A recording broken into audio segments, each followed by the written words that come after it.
Hey everyone, welcome back to AMS Automotive Evolution North America. I'm here with Paul Stevens from Ford. We've just been talking about how you phrase it, Paul, powering the second mobility revolution, and particularly with a focus on making mobility and EVs more affordable, obviously in our context in the manufacturing space, although you touched upon much more than that.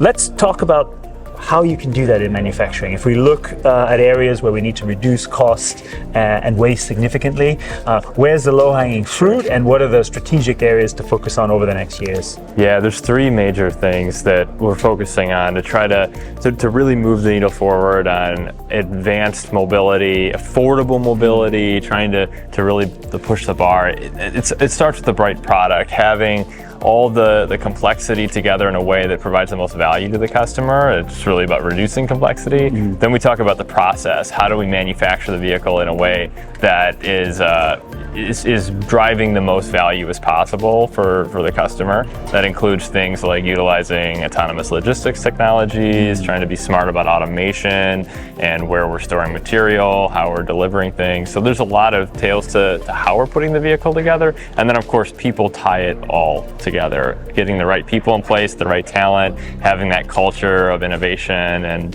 then being able to bring it together. So quite an important holistic focus that's needed. You mentioned reducing complexity.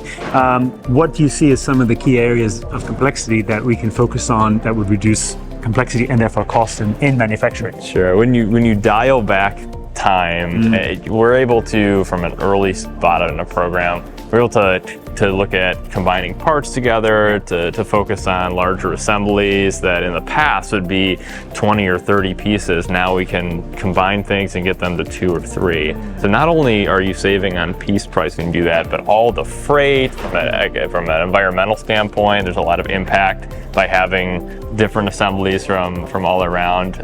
So physical reduction of part quantity is a big one. Yeah, and as of course there's strategies for that. You could be gigacasting in some cases, but I guess it also comes down to, as you allude to, that shift left, collaboration between design, engineering, manufacturing to reduce the complexity.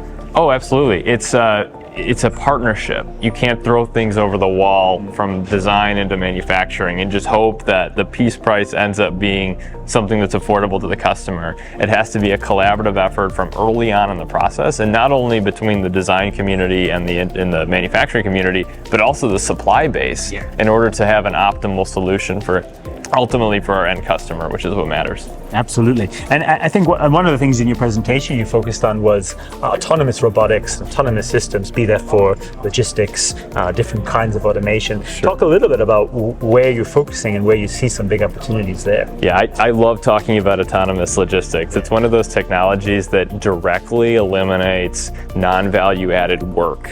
And if we can eliminate non-value added work, then we can increase the value that we're providing to our customers at the dealership. Yeah. And so autonomous robotics does that by taking out all of the non-value added material moves within a facility, and the new technology that's enabling that is truly a natural feature-based navigation technology.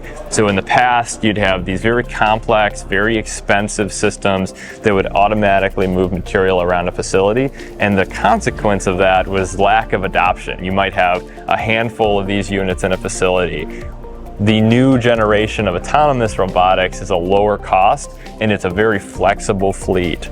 So you're able to have a lot more of them doing a lot more content to ultimately have in some cases a 100% production in your non-value added work. Yeah, absolutely. Well, and as you put it on stage, I don't think customers are particularly worried about what forklift, truck or freight method was used in the production process, but obviously the value that you deliver there. Yeah, the customer does not care about how the part got from point A to point B. The customer just cares that the part is on their vehicle and that it functions how it's supposed to function. Absolutely. And finally, I mean, one of the obviously buzzwords, but also amazing opportunities in the industry is around artificial artificial intelligence.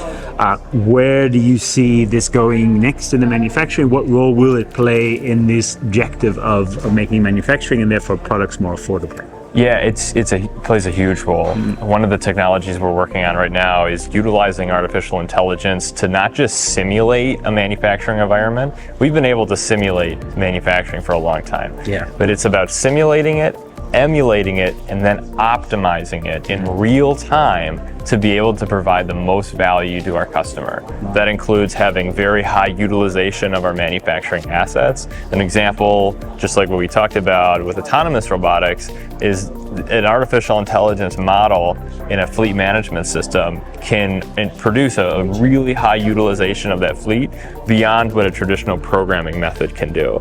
So our customers are able to benefit from that by having the most optimized investment possible to allow us to pass that cost on.